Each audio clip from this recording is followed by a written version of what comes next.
Yo, what's going on, everybody? It is 3 p.m. here in New Vienna, Iowa. That means it's time for another live stream. Today is Wednesday, October 28th, 2020, and the word of the day is going to be vote because everyone's going to vote, right? I mean, anyone that's watching this, anyone that's out here, if you're in the U.S. and you're planning on voting, you're going to vote, right? I mean, is anyone still undecided on that? Hopefully, everyone's going to vote. I want to make sure we're all talking about it. So that's going to be the word of the day today. I know a lot of you guys have been telling me you guys already voted. I already voted. My wife already voted. My in-laws already voted. So pretty excited about that. Everybody, if you haven't figured out what you're going to do for voting, figure it out now because you don't want to figure it out next Tuesday because I have a feeling it's going to be a crazy day next Tuesday. But let's see how you guys are all doing. We've got Jeff Elliott in here first. Awesome. Good to see you, Jeff. Philip Bourne made it back in time. Had a nice half marathon this morning. Or I guess just now, had a good half marathon. Nice. His 315 Ks for the month. Longest month so far. Still going strong. Awesome. Great work. Very cool. Jeff Elliott's going to go run a half marathon on Saturday. Very nice. Seth is here too. Awesome, Seth. Good to see you. Where'd I go? There. Awesome. Good to see him. Thanks for stopping by, Seth. And let's see, Chris Yao. Happy afternoon, everyone. Chris, that's a nice picture there. I like that. Do you guys see that right there? That's good. I also want to take a minute to say hi to everybody that's watching this not live and watching it later. Thanks for tuning in. And also everybody that's listening on the podcast. Shout out to you guys too. Awesome. Jay Mendez Jr. says, new to running and ran a 40-minute 5K. Is that really bad? No. Because you know what's awesome about that, Jay? Is that you ran a 5K. So that's it. You have lots of places you can go with that. And you should be, we got to get you a cowbell for that one too. Let's see, cowbell. Here we go. Congratulations on running the 5K. Very, very good. Awesome. Awesome. So don't worry about your time. You're getting out there. It sounds like if you're new to running, you're doing all these things for the first time. Things are going to be, everything's relative. So you got yours. You did the 40-minute 5K, and hopefully you really loved it and are inspired to do more and continually improve, or not improve too. There's no rule that says you have to keep improving either. So awesome work. Let's see, we got Martha's here saying hi to Seth. Very cool. Good to see you, Martha. Yeah, Jay Mendez says, thank you, Chris. I got really discouraged when I put my time in Strava app and noticed everyone else's time submissions. Well, you know what, Jay? So you did like two major runner things. One, you ran a race. So not that you have to run a race to be a runner, but that's kind of on the bingo card, that's definitely one that everyone's got punched. The other thing is you went on Strava and then got really disappointed when you compared yourself to other people. Everyone has that feeling. So don't worry about that. You're in great company. So don't worry about it. That's funny. Jody says, good day.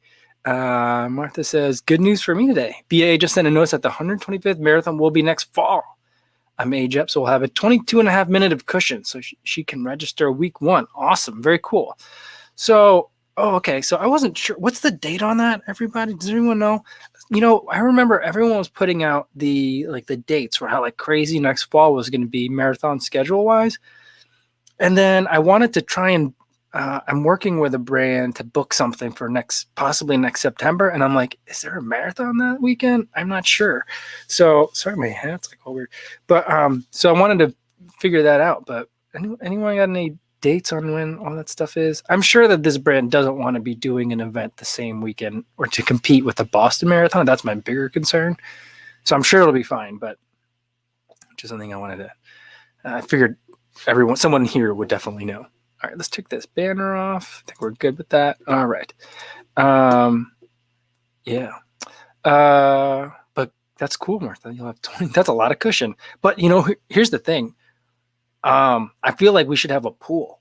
We should have a pool here that we try to guess what's the cushion that people need to be able to get into the Boston Marathon next year. Because I have a feeling it's going to be brutal. It's going to be vicious.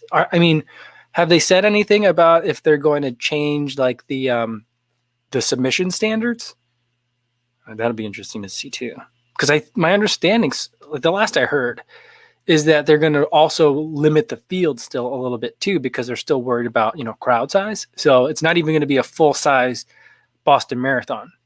And you've got 2 years worth of people trying to run in 1 year. So I don't know what that does. Yeah.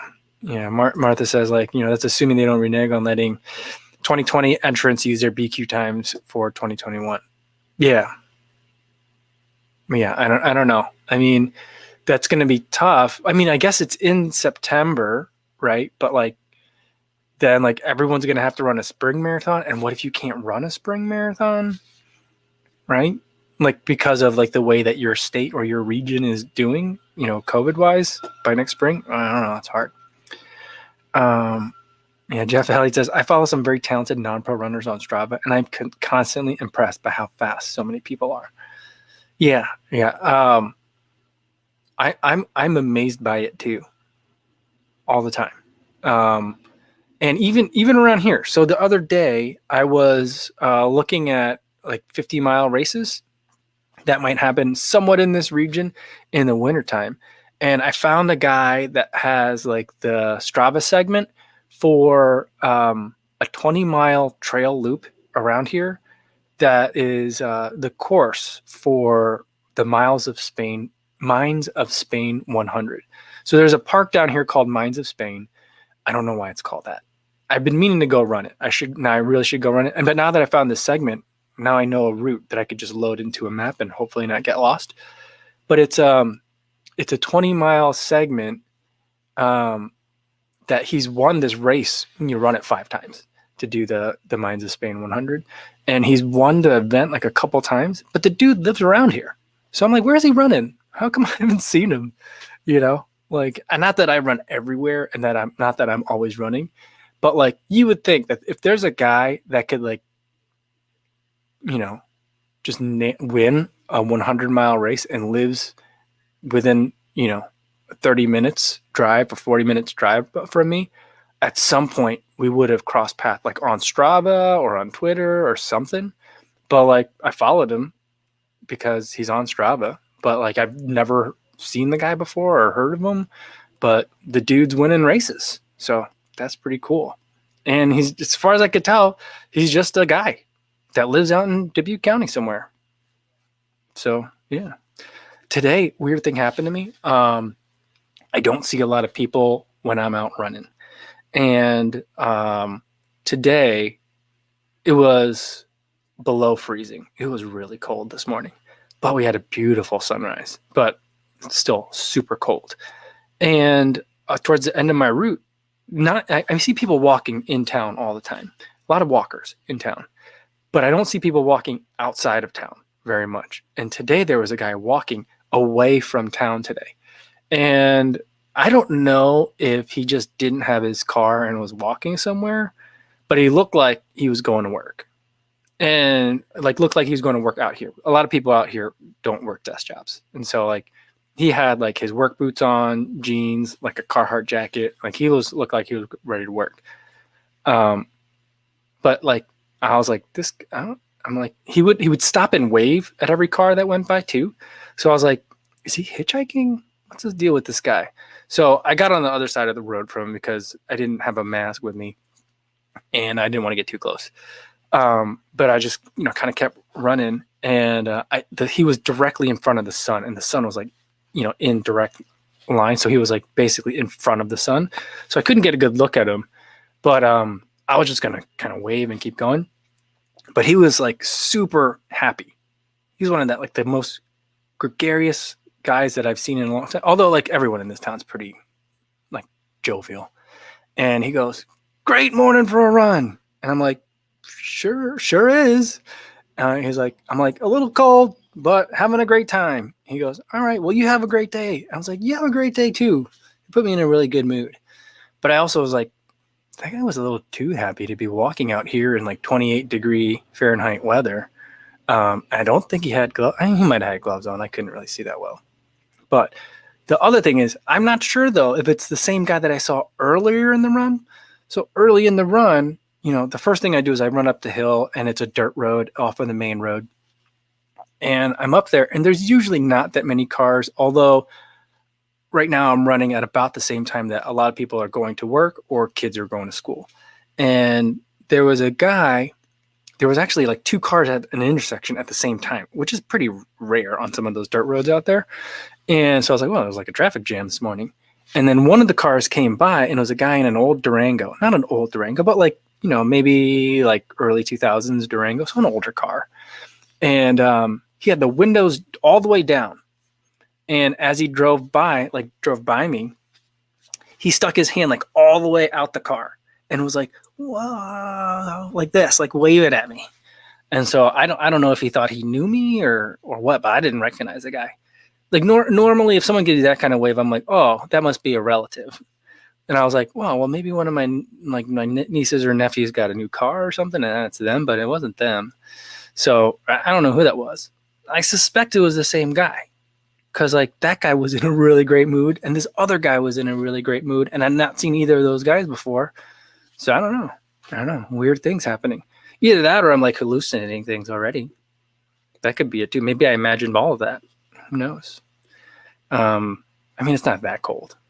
It's not so. I mean, I was outside for all of like 3 minutes, so it's not cold enough to be like imagining things.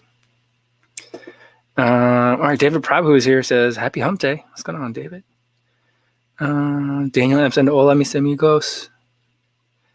Jeff says Mike, what day is it? It's hump day. Jeff Elliott says I voted. Awesome, good job, Jeff. Great work. Oh no, that's the wrong sound. But I feel like that's the right sound. Also a good sound for voting. But since it's the word of the day, there you go. Voting. Nice. Got it. JC said, where'd it go? I gotta scroll up. Oh man, I'm real far behind. That story about meeting people today really slowed me down. JC said, I voted for Pedro. That's funny. Scotty BMN says, for us current cold weather runners, does your buff freeze up and feel like a dog cone? No, it doesn't. Here's what happens for it is when the buff in the winter, it still stays wet because you're breathing out on it. So like you're keeping it warm enough so it doesn't freeze. But sometimes you'll get really hot and then you'll pull it down. And then, sorry, I'm actually getting really warm. I shouldn't have worn this hat. It made me like way too hot. But then when you take the buff down and put it like around your neck, if you take it off of like your face, then it'll freeze. I've had that freeze on me. And so then when I go from like covering my face, having it down to then trying to recover my face, I have to like wait for it to thaw. So like at first you put it up and it's like crinkly and like stiff. And then you have to wait till you breathe on it a little bit. And then the material relaxes and then you can put it back on your face. So yeah, it does and it doesn't freeze up. So yeah, but that definitely happens. Roberto Davila says, voted last Saturday. Great job, Roberto.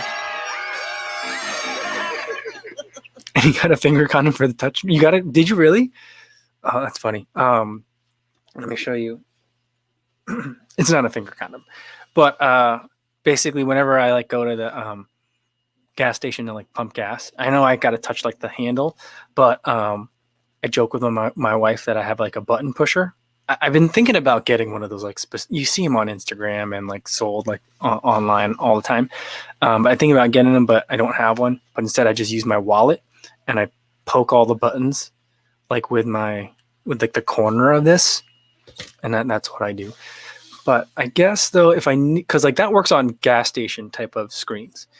But like I guess if it's like a capacitive touch screen where like it needs an electrical conduit, then I guess you would need to have a finger condom to do that. Yeah, 2020 is a weird year. 2020 is a really weird year. Jody says in Australia it is compulsory to vote. So it seems strange when we hear U.S. has a choice. Yeah, I've heard it. I was aware of that fact. And Jody, I mean, is it really weird? I mean, everything that the U.S. does is weird, isn't it? So I mean, like that should be. I guess it's not surprising that it's weird the way we vote. But yeah, What happens if you don't vote? Like there's like, so do you get fined? Is there a penalty or what? Like, do you need to vote to get like your driver's license?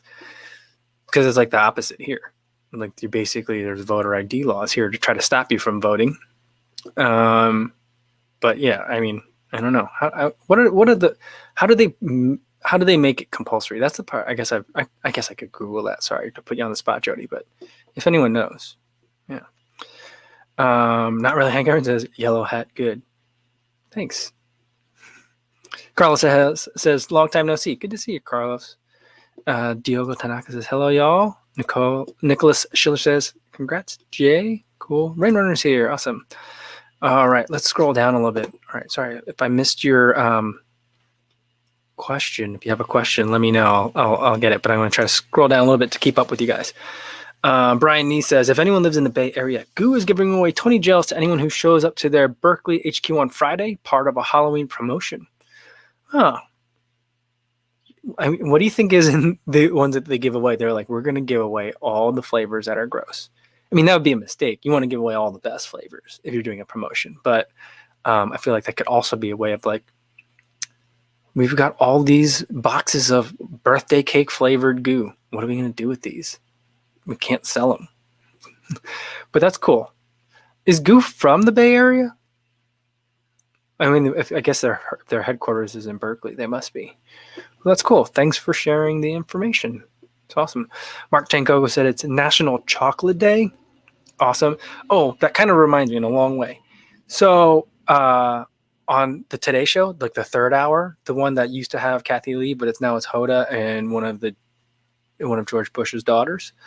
They have a What Day Is It? Which I thought would be funnier if they did that while Kathy Lee was still on there. Because, I mean, like the joke is that like they were just blitzed the entire time. But they do a What Day Is It? And they do like if it's National Chocolate Day or National like Croissant Day or National like Hot Dog Day or whatever. So I don't know if because there's so many different national such and such days. So there's multiple different calendars, it seems. So I don't know if they also are recognizing the chocolate dayness of today, I guess. But what that also makes me think of is today on the Today Show, they were talking about the New York City Virtual Marathon again. And this time they did like, they showed an interview with Chris Furlong. Do you guys know Chris Furlong? Do you guys watch his YouTube channel? He's out of Australia, CL Furlong. I think he has the best name for running because like a furlong is like a distance. I mean, I guess if he were a jockey or a horse trainer, that would be like a little bit more fitting. But I feel for someone that runs, like Furlong is like an amazing name. If I were to write a novel, I would make the guy's last name Furlong because not everyone knows what a furlong is, but it's like distance related. So like that I mean, anyway. But like I noticed it like a week ago when they talked about it on like the nightly news about how the New York City Marathon is going virtual. And then today they like interviewed a whole bunch of people. So it must have been part of like a big package that they were putting together. So it was good. It was like really cool to see him on TV. I mean, I see him on TV all the time when I watch YouTube, but to see him like on like broadcast television was super awesome. I don't know if anyone else caught that today. Yeah, Carlos Tejas says, I recently did a very official XC race that's on Milestat now. That's a first for me and PR'd. Great work. I don't know what Milestat is, to be honest with you guys. But I'm very happy to hear that you PR'd, Carlos. Good job. Martha says they aren't setting a date yet for the BAA, just saying it will be next fall at the earliest. Okay. All right. Thanks for the update on that. Ines says, hi, Kofuzi and everybody. Must be cold in Iowa, all wrapped in a bobble hat tonight. Nice work, Kofuzi. Yeah, I've been a little bit cold, and whenever I'm a little bit under the weather too, I just have a hard time staying warm. And so like my goal all the time, whenever like I'm not feeling like 100% like health wise, I try to drink more fluids. I try to sleep a little bit better. But other than that is I try to like dress to sweating. I don't know. It just seems to work for me. Yeah. Ted and Ruth says, good evening. Danny J is on a bike home. He should probably be back by now. Martha says about the cutoffs for Boston, she thinks that they're going to be hard. They aren't saying they'll change the times because they just did it in 2019, but all those big marathons close together will narrow down the field, don't you think? I think so. I think so. But that also presumes that people can get into multiple marathons. Yeah, but that'll be interesting to see too. And I think that'll also be interesting to see what happens, like in terms of like the elites that are competing as well. Yeah, it's going to be. I mean, I hope it's going to be really exciting. I hope that all these marathons do go in the fall. My big concern is that, like, you know, all along I've been saying, like, in the beginning of the pandemic, everything was, we're going to shut down for 30 days and then we'll see what happens at the end of the 30 days. So we think that'll be enough. And then at the end of the 30 days, they say, no, we're going to need another 30 days. And then I was, no, we'll need another 30 days. And I was like, you guys knew at the beginning you needed 90 at least. So you should have just said 90. I could deal with that. But now I'm thinking, well, they're saying like early Q1, then Q2, then Q3. Like what if they're doing that now with quarters? And so now I'm like, yeah, by next fall we should be able to run marathons. And it's not true. And then I'm not sure I can deal with that. I mean, I'll deal with it, but I'll have a very hard time with it. So we'll see. Sorry, I don't. Hopefully that doesn't like really. Hopefully that's all. Hopefully that's a thought that's also occurred to all of you, and I'm not like the first one to like burst a bubble here. Anyway, all right, we need some good news. And it says, had a nice trail run with Pip tonight. Having to get used to the head torch for the whole run again. Ultra Lone Peak 4.5s are working well. Yeah, I've been looking at those. I think you've been liking yours, and so maybe I'll pick that one up. I think that. Yeah, I don't know. I don't think that I'll need. I'm trying to think of what my next ultra is going to be. I'm not sure what it is. Trent Wicker says, hold up, I thought this was a channel with the Amazon product guesses. It is sometimes, not every time. When we do it, it's on Tuesdays. And like yesterday, we did Halloween candy trivia. So it's just, it changes on a day-by-day basis. It's a live stream that happens almost 7 days a week. So, it's kind of like I try to treat it like a daily radio show or like a late night show where there's just segments, there's bits, and it just changes. So, but I'm glad to have you here, Trent, and I hope you enjoy. There's going to be a variety every time. Martha says, in terms of the date for the Boston Marathon, is she suspects the whole idea is to schedule it when they don't have to limit the field as much. It's a big anniversary. Oh, yeah. That's true. Paul Kane says, Jay Mendez Jr., you're doing well. Keep at it. However long or good you are at running there will always be people faster. Don't feel like you have to be a quick runner. Enjoy it. That's great advice. Great advice. All right. Cool. Scotty B says, for today's AM run, I stopped, watched the running, goodness, and took a pic of the sunrise. Got to appreciate those moments. Yeah, I didn't stop to take a picture of the sunrise, but I got a lot of footage of the sunrise this morning, and it was pretty fantastic. I do think that like when you're in between seasons, like that's when the sunrises are really good. And right now, when it's not cloudy, that's the thing. People don't really think of like when it gets wintry as a sunrise as being really good, but I think that they can be, but the probability that you're going to get cloud cover is much higher. If, for example, in Chicago in the winter, the way that the lake create like the moisture in the lake and the heat of the lake, there was always like a ridge of clouds in the distance. So like the sunrises were never like quite as good as they could be on any given day, because of like the way that the clouds work there in the winter. But here, what we've had is like super overcast skies for like 6 days in a row. And today it was like not a cloud in the sky. And it was really, really nice. The colors before, like the 5 minutes before I got out on my run, the sky was red, very red. And it was pretty amazing. And then it was like golden by the time I got out there. So really, really nice. Louis Becerra's here. Says, yo, what's going on? Aaron Davis says, I haven't been on a live stream in a bit, so forgive me if this has been addressed. When are you heading back to Chicago, or are you at all?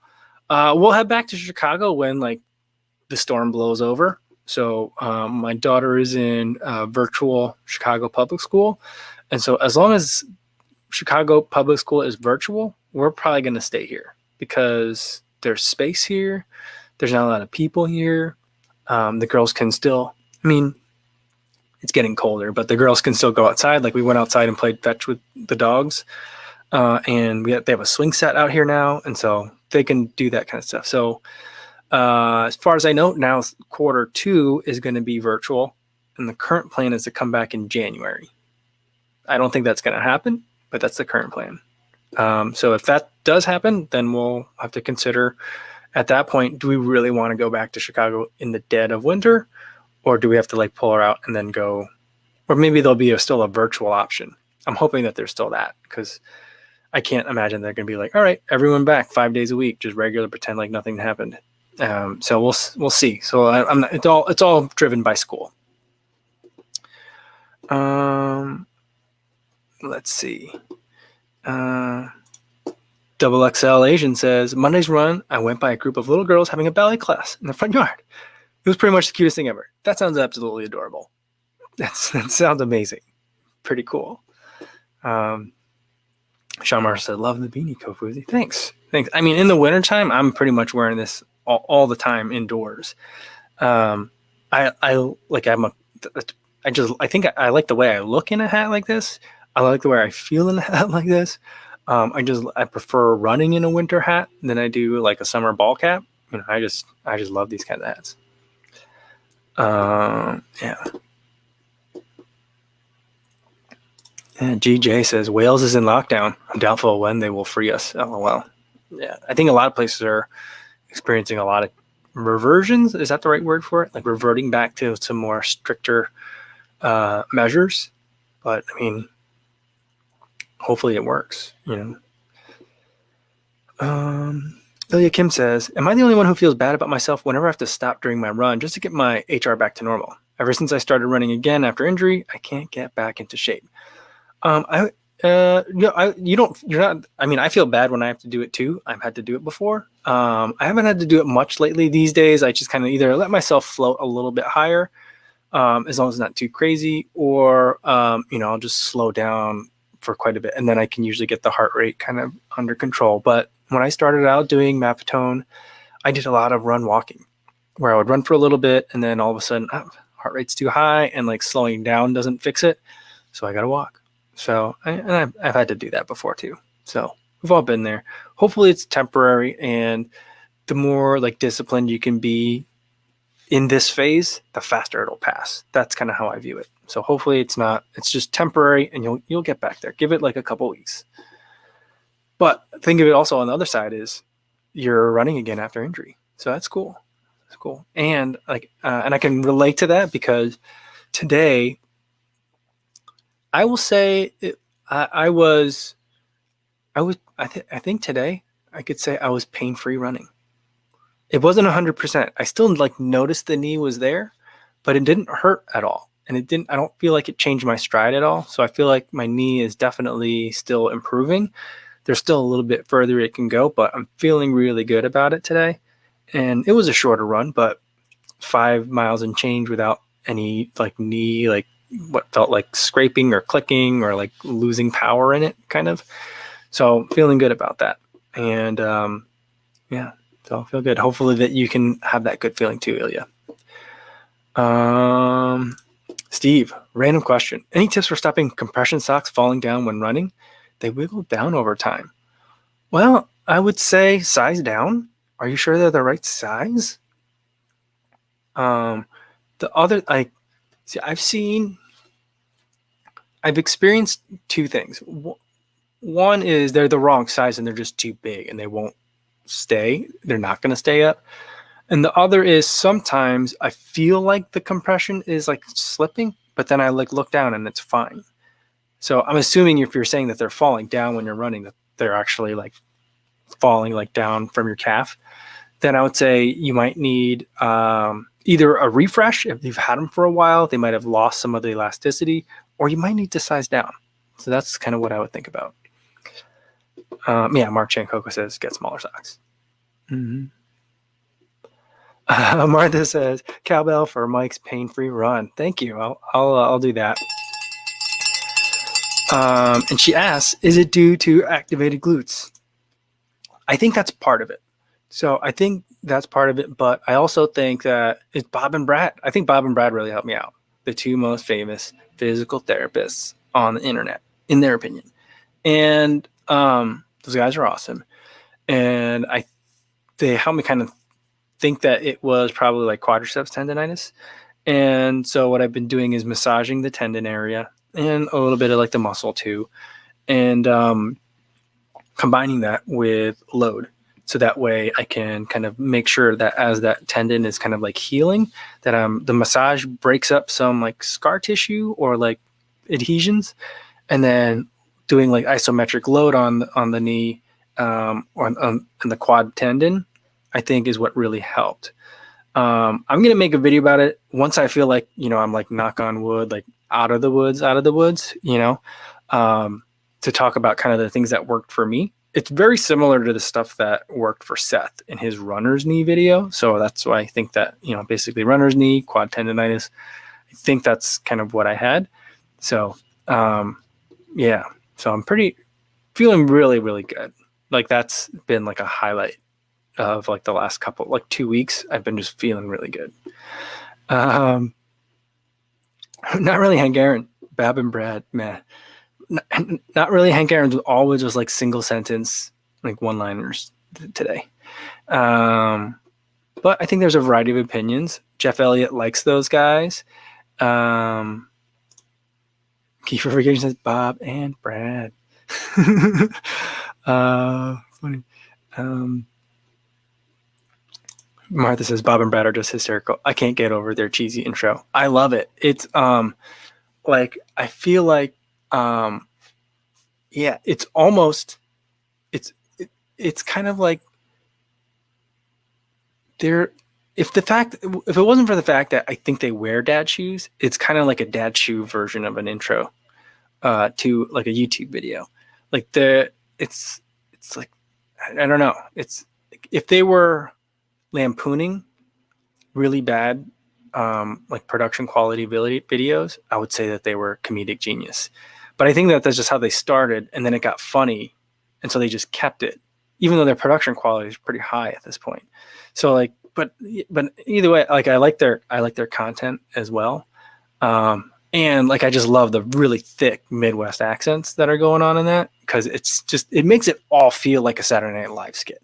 Like it's like if like the Bears guys like all of a sudden were like having to go to physical therapy, and like sometimes they have ADD and can't remember what they were talking about, and they go on a tangent for like 3 minutes.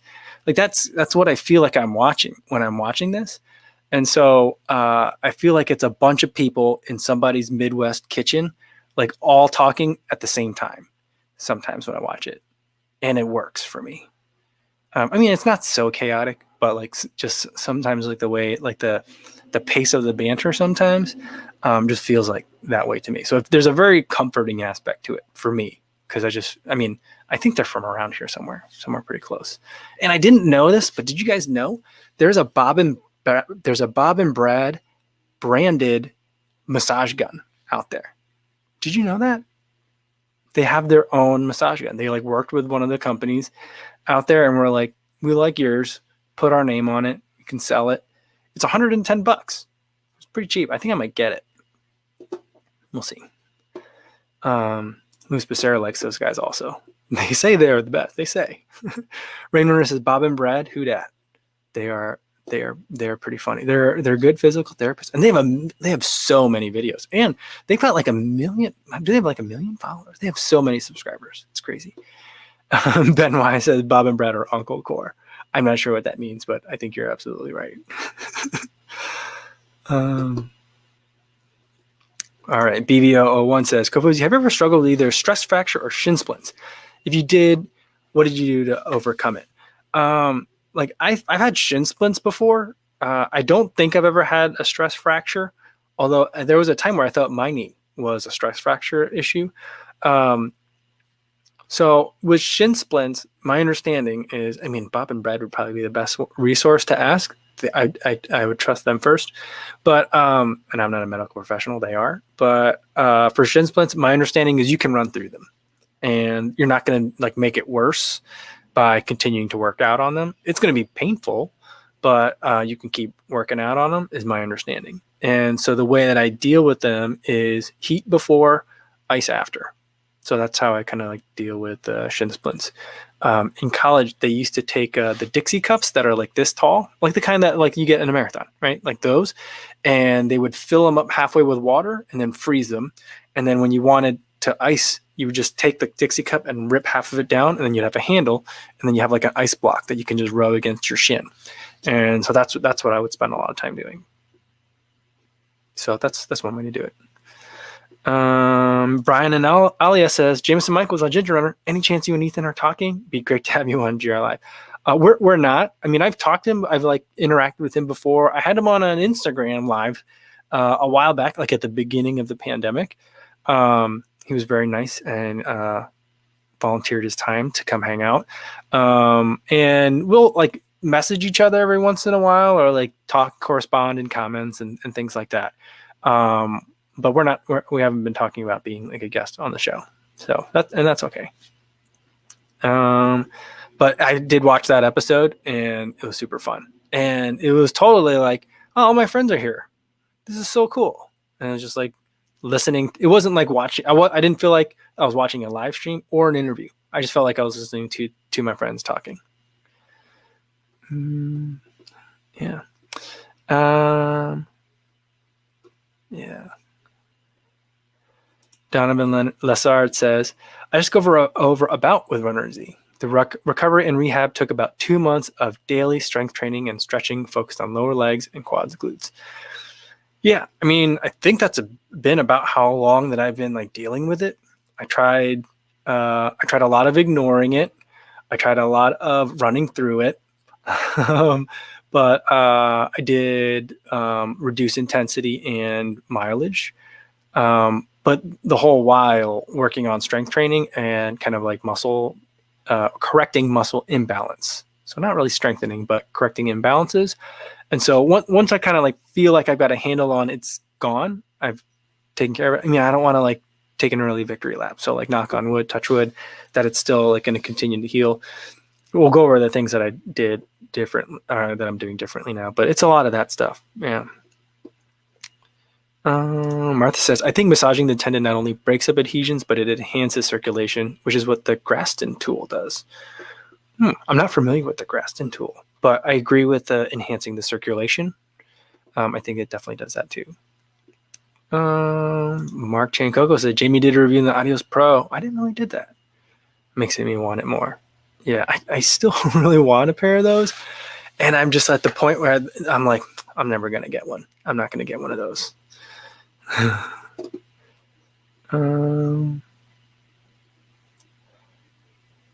Keyfrification says, is it Midwest? I thought they were up near Boston. I mean, they might be up near Boston, but I forget. I don't know which one's Bob and Brad.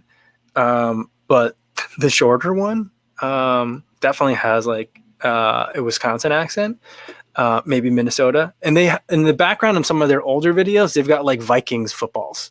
So like that's where I thought that they were at. I could be wrong.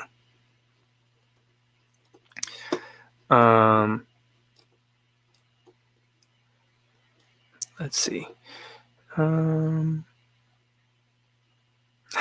Reed Moore says, surprised Kofuzi hasn't suffered from a live stream overuse injury. I mean, maybe that's what I got going on.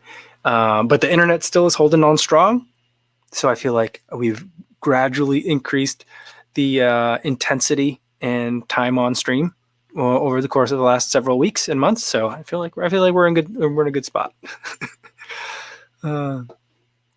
Everything is photogenic says, picked up the Insta360 today, 1X2 today.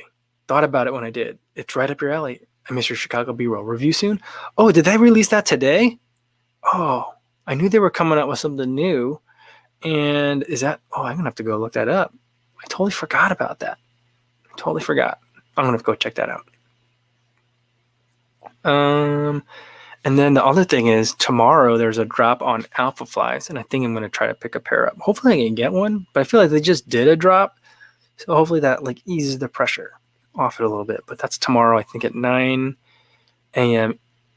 Central, so 10 a.m. Eastern, in case anyone else is looking for some. BVO01 says, Kofuzi, would you consider to a running shoe matrix, an overall matrix not specific to a brand? I'd love to watch that. Yeah, I mean, I kind of, I almost made that video earlier this year. I still have the notes for it, but like the way mine is a little bit simpler than like Seth's is, where Seth's is like 3D. There's like an X and a Y, and there's like shoes all over it. Mine is a little bit more straightforward, where I just have 4 categories, and I put the shoes in like 4 buckets: race, speed, daily training, and max cushion. So like I might do that, but it's hard to do that with like, here's where I'll tell you where I would love to go with it though. So it's hard to do that because there's so many shoes, because then it's like the video is going to be like 50 minutes long, right? Not that I haven't made a 50-minute long video before, but it's going to be really long. What I would love to be able to do with it, and I think Seth does this too, he like adds it to the board like as new shoes come along. And so like what I would prefer to do is, did you guys ever watch Top Gear? I love that show. Like not the American one, and not the new ones that came out on Amazon. Not that those are terrible, but like the original ones. And they had like the Stig driving all the cars, and they would have like a big leaderboard, and they would put it up on the board to kind of show you where every new thing fits against all the other things. And so like I think that would be like a fun thing to do like every year and to like clear it out. But I that's an idea that I'm kind of saving for like at some point. I won't be filming in here anymore. I don't know when that'll be, but I won't be filming here. And I'd like to have not necessarily like a studio, and not necessarily like, what does Triathlon Terran call his? Does he call his the Pain Cave? Not anything necessarily like that, but something more like Triathlon Terran, and not quite so much like Seth. Something kind of in between that maybe, where I can have that like up in the background all the time. Maybe not all the time, but something I can like trot out. So that's something that I've considered. But mine's pretty simple. It's just 4 buckets. And yeah, you can make lots of other buckets and say like the Ultra Boost 20, it fits kind of in max cushion, kind of in daily trainer. Nova Blast kind of fits in daily trainer and speed shoe. Like there's like stuff that sits in the middle. But like I think just having 4 buckets is kind of like the main thing that I would do. And generally when I do my like brand reviews, like Hoka 2020, which is once I can get that Rocket X, then I'll be able to make that Hoka 2020 video, at least a road shoe video. That's usually how I like try to look at the brand and try to analyze it, is like, what's the max cushion, what's the daily trainer, what's the speed shoe, and what's the racer. So that's kind of how I look at shoes. Yeah.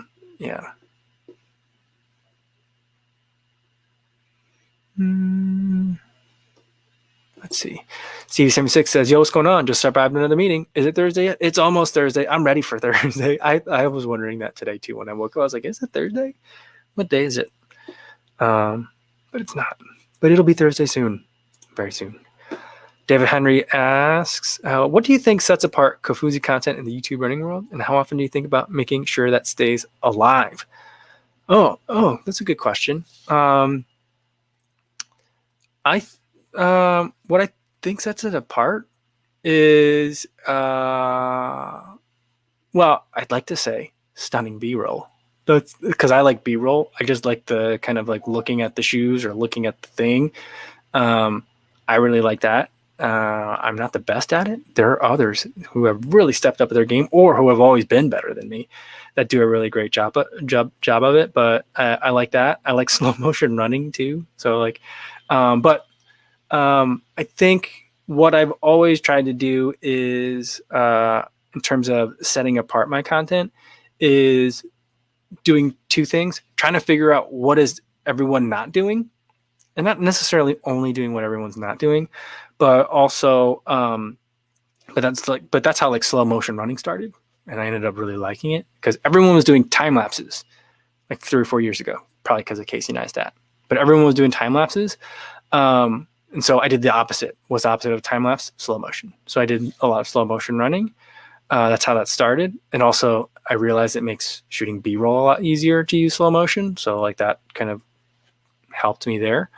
But I also always try to remember that like I'm just a regular everyday runner. And like I try to always talk about what everyday runners will want to talk about. And so like, you know, I have a lot of like generic massage guns, and I have a couple more generic earbuds coming in, and they're not paying me to make those videos. And I mean, I wish they kind of would, but I mean, they would if I asked them to, but I'm not going to take that money.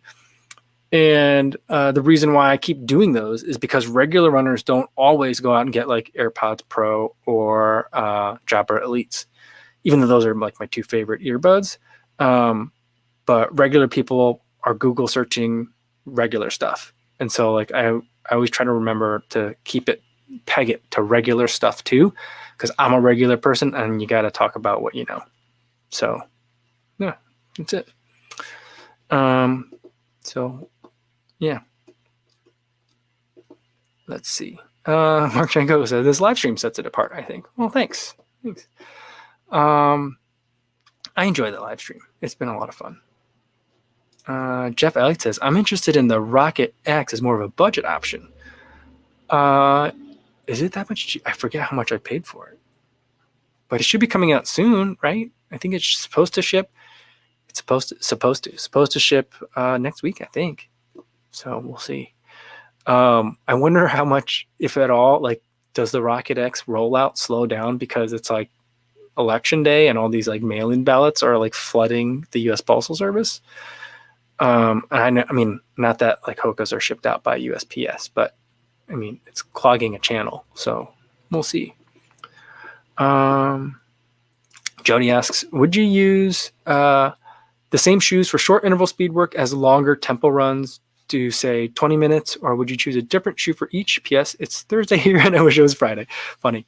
I think that most people can probably use the same shoe for both. Personally, I have like different shoes that I like for those kinds of things. The most clearest example of that, I think, would be like I would use the Pegasus Turbo or the Turbo 2s for short interval speed work, and I would use like the Zoom Fly for longer tempo runs. So when I say like a shoe that's like might be a little bit heavier, but maybe it has a carbon fiber plate or super thick stack height, but might be heavy, like then I might look at that as like my long speed work shoe. But then something like a Kinvara or something else that has really like low stack height, that's something that I might use for like my short interval speed work. So like of the speed shoes, how thick is like the stack height? That kind of gives me an idea of like, is this intended to be like a track day shoe almost, or is it supposed to be for like, you know, speed play on like a 15-mile run, you know? So that's how I would do it. So I like to use different shoes for those, but I think most people will probably be able to get away with the same one for both. Yeah, great questions today, everybody. James Aylward says the Kofuzi jacuzzi shoe reviews from a hot tub. What? I'm not sure what that means. Danny J says, well, I about missed it, but I'm here now. Good to see you, Danny. I know you were riding your bike back. Hope it was a safe ride. B. Rutland said, Kofuzi, love the B-roll, and you have awesome macro also. Love your objective insights. Thanks, everybody. You guys are being super kind today. I'm like blushing over here. This is Kofuzi Deep Thoughts Set Them Apart. Rain Runner says, puddle running. I missed the puddle running so much. Although, like, to be clear, I don't usually like to run through puddles because puddles are standing water. Standing water to me is like, that's just bacteria. The water that I used to run through in Chicago was, it would be sometimes puddles, I kind of like try to scope it out ahead of time to see if it's like is there oil in there? Is it like full of like mud? But it's usually by the lake. So like the lake like washes over some of the lakefront path, and so like it's like lake water. Not that lake water is the cleanest all the time, at least not in like Michigan and Chicago, but it's water that one can swim in, and so yeah, so it's not that dirty. So people are always like really worried about that. And like when I've gone to other places and people are like, "How come you didn't run through that puddle?" I'm like, "That one's brown. I'm not gonna. It looks like it's been there for about a week. I'm not sure. I want to put my feet in that. But like if I'm by a lake or if I'm running by the ocean, I'll definitely put my feet in. Or like a river crossings. Love that.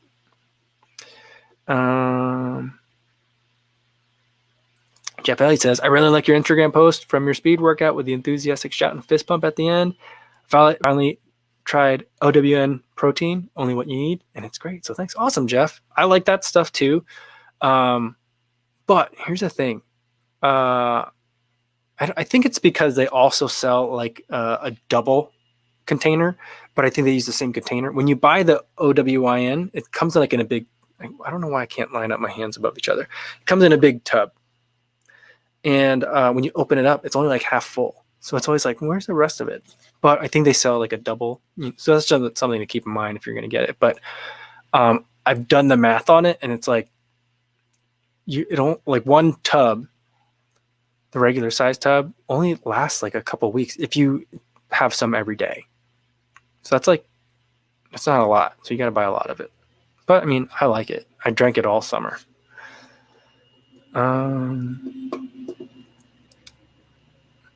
Yeah, Martha says puddles and beach water in San Diego, in southern San Diego, should be avoided, Mike, because of raw sewage release near the border. Whoa! Just FYI when you next go there. That's a really good tip, because otherwise I would have been all up in that. Oh, that would have been like, I don't know when I got all this foot fungus from. And they'd be like, oh, it's because you were in San Diego. And I've been like, San Diego, pristine, it's beautiful down there. But that's crazy. Danny J says, is it wrong that I'm getting frustrated that my family is trying to talk to me while I'm listening to this? I just want to hang out with my friends. Yeah, just tell them it's only going to be like another minute because I got to get going. I got to make sure the girls are all right and then figure out what we're going to do for dinner today. I'm not sure. I think we're just going to do leftovers from yesterday's. Yeah. All right. Well, thinking of that and being respectful of Danny J's family's time as well. I'm not blaming Danny J or his family, but we all have to balance our time. I think I am gonna leave it there for today, guys. Guys, I had a really good time today. Not that I don't every day, but like I felt like it was a good group of people here today. Thank you everyone for joining and making it awesome. Get out there and vote if you haven't already in the U.S. Yeah. Tomorrow's video, I'm not sure what tomorrow's video is going to be. I'm really not sure yet. So it'll be a surprise. And then we'll do another live stream. Tomorrow is going to be Thursday, so happy hour. I'm looking forward to that. Hopefully you guys will join me. I think I'm going to have a beer. I'm a little under the weather, so it's always not a good idea to have a beer, but I think I'm going to have a beer tomorrow. Hopefully I'll be feeling even better tomorrow, and I'll be able to enjoy happy hour. And hopefully I'll see you guys tomorrow as well. In the meantime, be safe out there, everybody. Thanks.